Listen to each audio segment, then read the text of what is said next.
We would like to welcome you to the Horse Council of British Columbia's Emergency Preparedness online training series. Module 1 is going to provide an overview of the training series and information on the emergency management systems of British Columbia. In response to the unprecedented fires of 2017, Horse Council BC activated the Horse Council BC Animal Disaster Relief Fund to help offset costs for those who suffered losses due to the wildfires, as well as those volunteers who incurred expenses for relocating and housing displaced horses. These guidelines were produced as an additional free resource to support the incredible volunteers and response groups with industry expert information. The intent is to offer basic information that will guide successful evacuations and housing of displaced livestock. The purpose of this training is to provide vital information for organizers and volunteers while evacuating animals and working at evacuation sites. To identify and mitigate risks to organizers, volunteers, animals, and property during an emergency event, and to establish standard operating procedures that can be efficiently and consistently implemented across the province and during different emergency events. There are 9 modules in total, which will take approximately 2 hours to complete. You are currently listening to Module 1, an introduction to the program. Module 2 will cover resources, 3, facilities, 4, evacuation and transport, 5 will cover biosecurity, 6, identification, followed by Module 7 on animal health, Module 8 on handling, and the final module, Module 9, will cover rescue.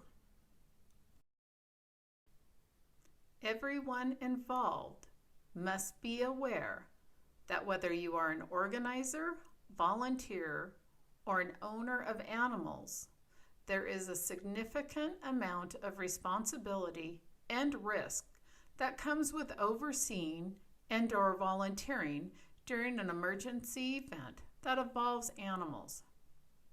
There is risk of injury, death, property damage, and theft of both property and animals. Premise ID is one of the best ways to protect your farm and livestock during a disaster or emergency event.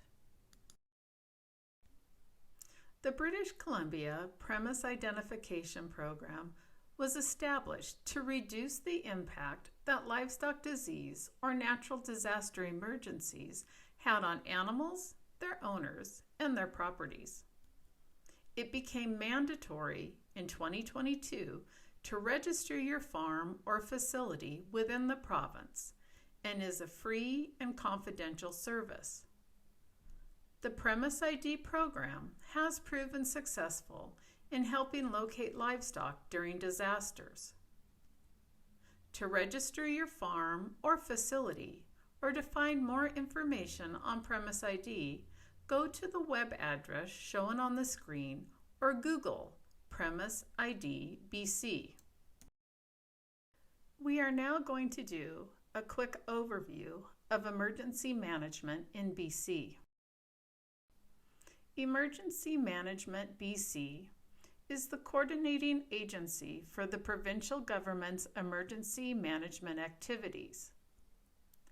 They provide executive coordination, strategic planning, and multi-agency facilitation, and are continually developing effective working relationships in an increasingly complex emergency management environment. They have an overall purpose to increase life, safety, and resiliency for individuals and communities throughout British Columbia. Emergency Management BC is guided by 4 pillars: mitigation, preparation, response, and recovery. What is a state of emergency? The most frequently cited reasons to declare a state of emergency is to facilitate the mandatory evacuation of people and livestock, and to allow access to private property when public safety is threatened. Declaring a state of local emergency enables the local authorities to exercise the emergency powers listed in the Emergency Program Act shown on the side of the screen. These emergency powers allow the local authority to order the evacuation of residents from their homes, to prohibit travel, and allows them to enter private property when an emergency threatens lives, property, or the environment within the local authority's jurisdiction. We will now discuss state of emergency definitions. An evacuation alert is usually issued as soon as a threat is identified and to areas that may be impacted. An alert means you should be ready to leave on short notice. An evacuation order means you should leave immediately. Choosing to remain in an area under an evacuation order could put yourself, your family, and first responders in danger. An evacuation rescind means the local officials have confirmed the situation is now safe and you can return home. The chain of communication during an emergency event is as follows. During emergencies, indigenous and local governments lead the local response. This is referred to as the Emergency Operation Centers. If the emergency is beyond their capacity, provincial regional emergency operation centers can be activated in support. The PREOC receives situation reports and resource requests from the local authority EOCs. In turn, the PREOC submits resource requests that cannot be acted upon at the regional level, as well as regional situation reports to the Provincial Emergency Coordination Center. All incidents, including ones that involve large animals, require a coordinated effort to ensure an efficient and safe operation. The safety of all people on scene is the #1 priority. Incident command is required to ensure a well-coordinated and efficient response.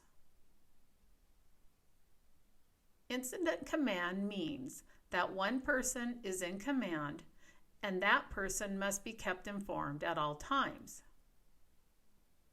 Teamwork is a necessity. The chain of command must be respected, even if you do not agree. Respectful communication is essential. There can be no renegades. That means no one can go off on their own and do what they want to do. And communication must be maintained with all personnel on the scene at all times. Finally, we will do a quick review of the key points from this module. This training series is intended to provide vital information for organizers and volunteers while evacuating animals and working at evacuation sites. Everyone involved must be aware that significant responsibility and risk comes with overseeing and/or volunteering during an emergency event that involves animals. Emergency Management BC is the coordinating agency for the provincial government's emergency management activities. And the chain of command must be respected at all times, even if you do not agree. You have now reached the end of Module 1. You can now proceed to Module 2 on Resources.